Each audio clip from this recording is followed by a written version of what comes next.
It was 1999. My teacher turns to me and says three simple words, and every cell in my body goes, yes, that's it. And then it took me 26 years to follow that guidance. And I want to tell you about those 26 years because honestly, it's a little embarrassing. I got handed my life's work by someone who had no reason to lie to me, and my own body confirmed it on the spot. And then I spent the next 2.5 decades finding reasons not to do it. So let me back up. We were living in Warsaw at the time, Warsaw, Ontario. The training was down in Frederick, Maryland, and that's where she was, Michelle. For context, I'd like to share a bit of background info because she was a corporate lawyer, suits, contracts, the whole provable world. And she walked away from all of that to do spiritual work. So she wasn't flaky. She lived in the world of proof and left it on purpose. And I'm in this advanced master alignment session with her, and she just turns to me and says, your work is fractals. And here's the part I still can't explain, because my whole being knew exactly what she meant. It was instantaneous. The deepest part of me just went, yes, that's it. But my actual thinking mind, no idea what she was really talking about. None. Something in me recognized it completely, and the rest of me had no clue. And then I started fighting it. Now you think, okay, you get a moment like that, and you just go and do the thing, right? Yeah, that's what I would think. So why did it take 26 years? That's the part I want to actually explain, because the reason is the whole story. It had nothing to do with the world or bad luck. It was a voice in me, and I've come to think of it as two voices, a survivor and the architect.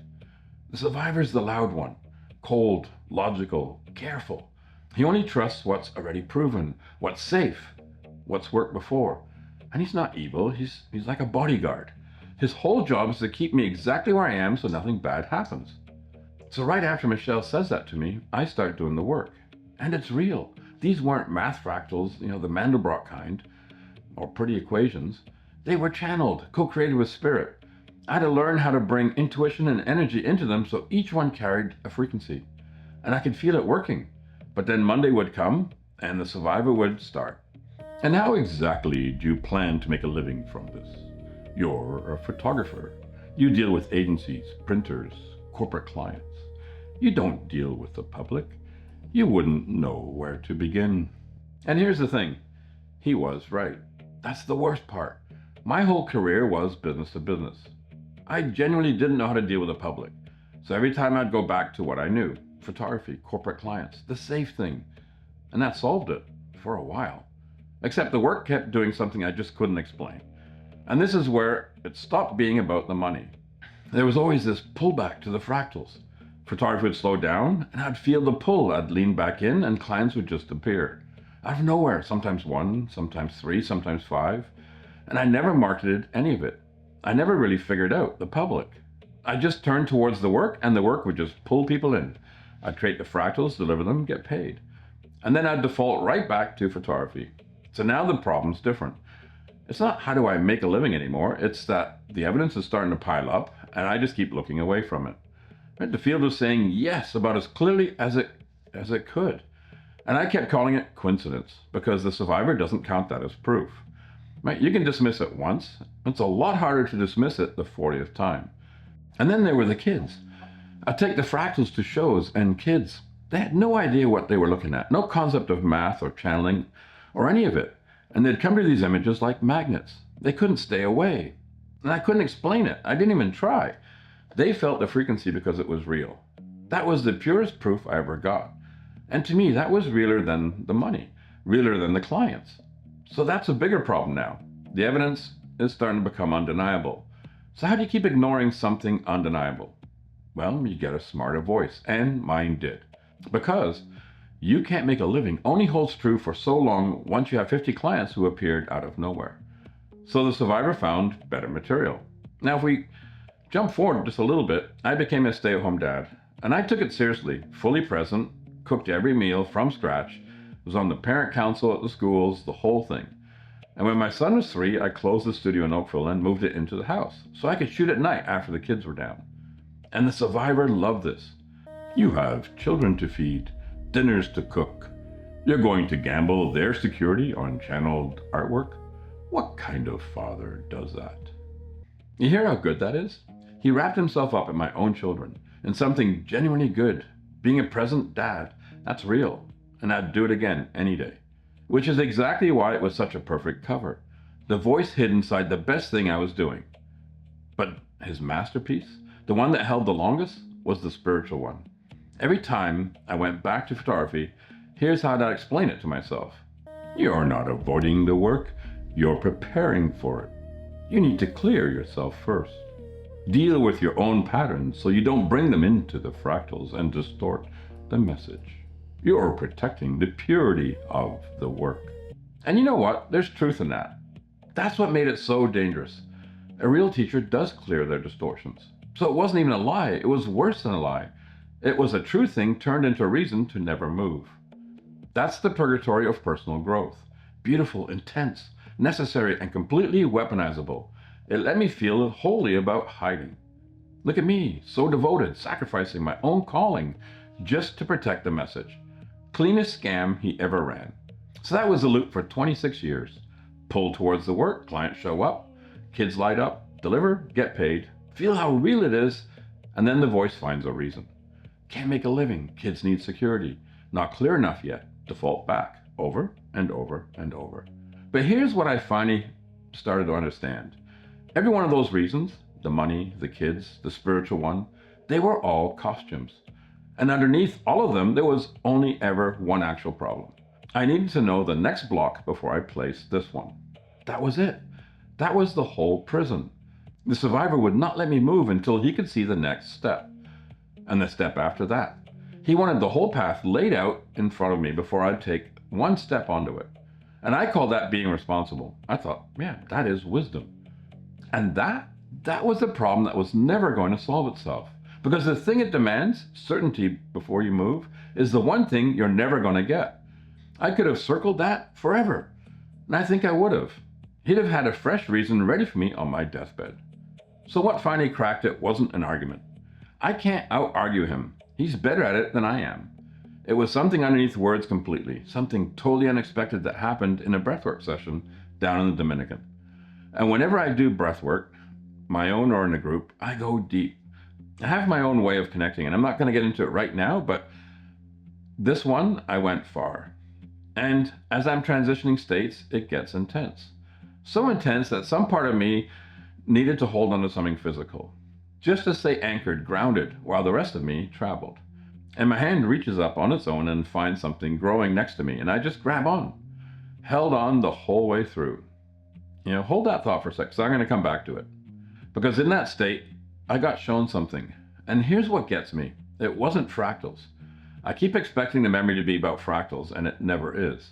What I saw was me doing this work. Running workshops, group workshops, corporate workshops, a retreat center, working with leadership teams, aligning people to a shared vision. I saw all of it. And it felt real and safe. But here's the unexpected twist to it. I wasn't actually being shown the future. It was a state, a feeling. Spirit doesn't hand you the future. That would wreck the whole thing. It would kill the present moment, take all the life out of actually walking it. What I got wasn't a guarantee, and it wasn't a map. It was a direction. It was like a nudge, right? A possible outcome. Just enough to know there was something worth walking towards, and not one single detail about how to get there. And that's still the only guidance I hold even now. Workshops, yeah, they're somewhere down the road. I don't sit and work out the steps.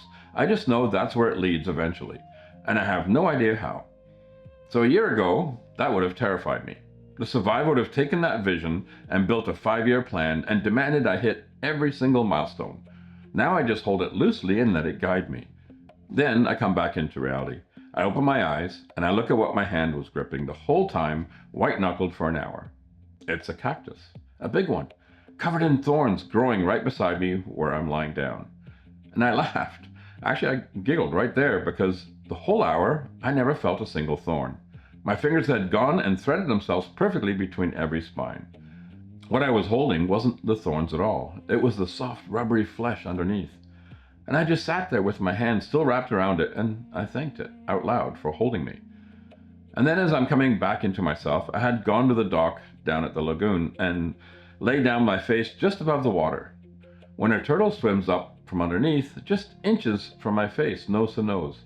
And for me, that was a confirmation, not a promise it would all work out, just a sign that the direction was viable, that the path was real enough to actually walk. That's all it was. And it was enough. And here's the part I got wrong for 26 years. You think the vision is what changed everything. Well, it isn't. Seeing the workshops, that didn't free me. Seeing is what the survivor always wanted. Show me where this goes and then I'll move. The vision just gave me a direction. It didn't lay down 1 inch of the actual path. The path doesn't show up until I place the first block. Blind. It was May when I held that cactus. And by August, I knew what the first block was. I had to leave the job I had, the steady paycheck. And honestly, that wasn't hard because of the money. Jen's income is strong, would be fine. It was hard because there was no path underneath it. I couldn't see what came next. I just knew it was the right block, in the right place, and that whatever needed to get built could be built on top of it. So August 8th, 8 in the morning, 888, I left. And here's the interesting part. I didn't do it because I could see the books coming. I couldn't see the books. I couldn't see any of it. I did it because it was right. And because for the first time in my life, I didn't need to see the rest. And here's what that one block held, none of which existed yet the morning I placed it. Leaving the job made space. 6 months of it. And one night, at 2 in the morning, a blinding light moves from my third eye to my heart. And the survivor's right there. It's nothing. You're dreaming. You're making it up. Roll over. Go back to sleep. And I could have. 26 years? I would have. But this time I got up and I acted on it. And what came through was Shavira, a channeled body of work that became a book. That was the next block. And I could never have seen it from that chair back in August. It only showed up because I'd already stepped. And from Shavira came the Lucid Dreamer. And from there, 5 books, 7. A whole body of work, a completely different life. I genuinely don't recognize the guy I used to be. And none of it was visible on August 7th. None of it existed until I placed a block I couldn't see past. And it reminds me of this old line, the path appears beneath your feet as you walk it. It never made sense to me. Why would anybody step out into nothing? But that's the survivor's question. And in his world, there's no answer to it. It's not nothing. The ground forms as you step. Not before. It can't form before. It's waiting for the step. And I know that now because I watched it happen at every level. When I channel, I get one small piece. And the next piece won't come until I commit to the first one. The uncommitted never get the next line. One block, then the path to the next. Always that order. So that's the whole thing really. 2 voices. The survivor, loud, safe, proven, who won't let you move until you can see the next block. And then there's the architect. And here's what I finally understood about him. He's not someone you decide to become and then go act. He doesn't work in that order. The architect is what you become the minute you commit to placing that block. Because until you actually commit to something, there's nothing. There's no motion, no emotion. Nothing's happened. You're just standing there. See, the commitment is the thing that brings you into the frequency.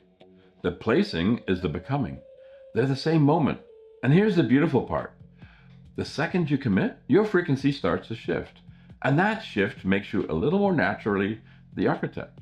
So the next commitment comes a little easier, a little faster, which shifts the frequency again.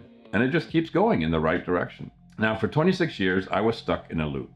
Pull towards the work, retreat, rationalize, repeat. The same circle tightening. And this is the same circle of motion, but it's running in the other way. The survivor's loop ran on avoidance. The architect's loop runs on commitment. And this one's conscious. It's body and soul building together, instead of the ego running the whole thing on autopilot. See, that's the whole flip.